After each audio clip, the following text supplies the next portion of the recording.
Hello ladies and gentlemen, my name is Scyushi and we are back again for some more Fantasy Life. Today we're going to be doing a guide specifically focused on the Blacksmith because, my god, it was a pain. I grinded this class up and I maxed him out like maybe a week or so ago. He's not max level, but I finally got him to heroic. I got my Blacksmith maxed out and all I got for it was this stupid statue. But okay, let's head into a crafting table so that we can talk about this class. It is essentially a crafting class that is going to be focused on a lot of the end game armor and weapons, although it doesn't make everything.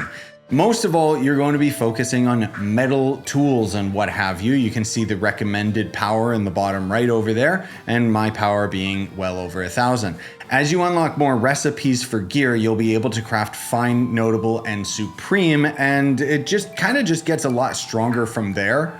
But it requires a lot more materials to craft the stronger version, and it also requires a lot more of your recommended power. So you kind of have to cheat a bit and use the NPCs in order to be efficient at the crafting. So let me just craft an ordinary weapon right here that I need for like a side quest, just to show you guys what the mini game is and how much power you can get off of your buddies. We'll talk about extra mats a little bit later. The Blacksmith forging is basically the same as every other forge. So you basically just gotta end up doing the button prompts that you see on screen. Sometimes it'll have you hold the button, sometimes it'll have you tap the button rapidly, and sometimes it'll have you rotate the right joystick. The ultimate ability for the Blacksmith, which you can unlock on NPCs as well, will essentially allow you to auto-complete 3 events, and at later levels you can auto-complete 4 events. It'll end up giving you some percentage towards the completion of the object as well, so there's not really a reason to hold off on using your ultimate.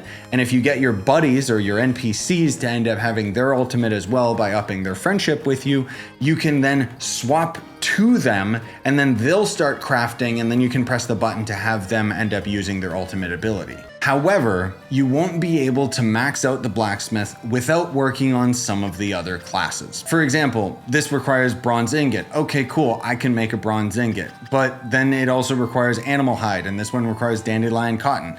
So in order to do that, it means that I gotta basically work on my tailor so that I can then end up forging those cloths that I need, and so on and so on and so on. I haven't gone out of my way to level up my tailor in any way, shape, or form other than I needed to get my tailor high enough level in order to craft these various cloths so that I was able to then craft all of the armor that I needed. You're gonna have materials in the later tiered armor that you'll have to inevitably get from grinding up the other crafting classes. Another thing to keep in mind is if you end up missing any of the ingredients, you can always open up this menu to see directly where these are found. So for example, right here, I've already earned these smoldering claws from the Fiery Panther in Molten Waste rank 3, which is the open world area.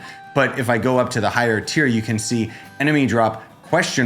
Rank 5. So it's probably just the exact same enemy, but because I didn't kill it in rank 5, it's not showcasing where you can get it, right? Moving on to some of the legendary stuff, King's Wool, for example, is actually earned off of a boss. Now, you can only find bosses either very rarely in the depths or delves or whatever it's called, the treasure grove, because otherwise you can find them in the open world when you complete all of the objectives to fight the legendary. But then you gotta get lucky and actually have a boss spawn. Oh, cool.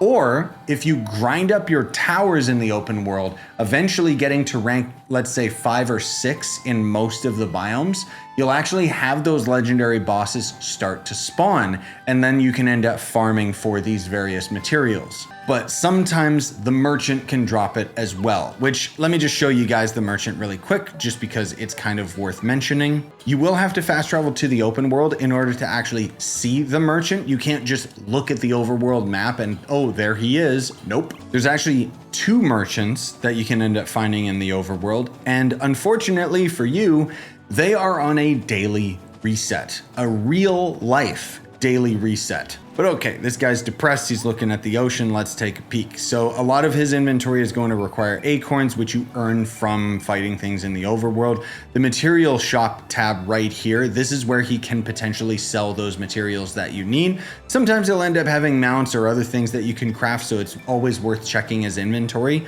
And just before we end up leaving the overworld, I don't remember exactly where I ended up finding my blacksmith NPCs, but it was from a shrine.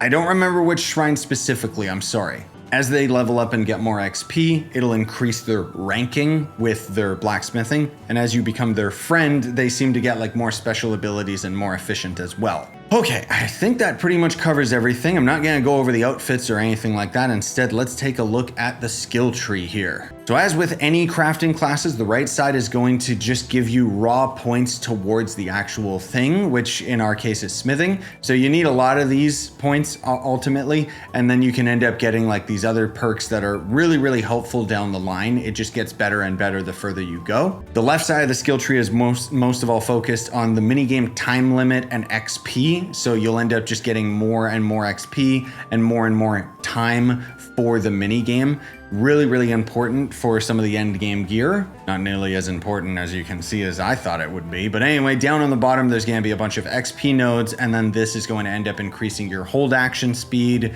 This is going to end up increasing the skill rate of your special. Going a little bit further, we've got even more. So this improves the ability to smith metal weapons and life tools, so they will just be a lot easier to obtain. There is also going to end up being these buffs, which make it so that you're faster at the hold action. And then this one is improving the ability to blacksmith objects. So that would be like not armor and weapons. I think this is like tools, if I'm not mistaken. Either way, you can't really need that one. And the top node is going to give you the ability to skip the mini game altogether for items that are tier 1, tier 2, tier 3, tier 4, and tier 5, because when you're leveling up or crafting level 1 or level 0 items, I should say, you can just automatically skip that. So unfortunately, that's an ability that you have to slowly earn through the skill tree. This will automatically complete 3 crafting selections. This is the ultimate ability I was talking about. This will give you faster charge rate. This unlocks the ability to remake blacksmithing items. So what that's going to do is basically allow you to take an item that you already had crafted, and you can literally remake it so you can make it again at a higher tier. Because let's say that you end up getting a really good piece of gear, which I'll get into in a moment, that has like a really good passive. This way you can just kind of remake it and still keep the passive, or have an option to swap it out for something better if you got lucky. The left side over here allows you to use extra materials when crafting blacksmith recipe. What does that mean? It means when you're crafting something, you'll have the option of applying stickers. I don't seem to have any stickers for that. One sec. Stickers, there we go. So these are items that you've probably ended up just coming across and had no idea what it does. They essentially end up making the stats that you can find on the gear a better chance. So HP and SP skills are easier to receive.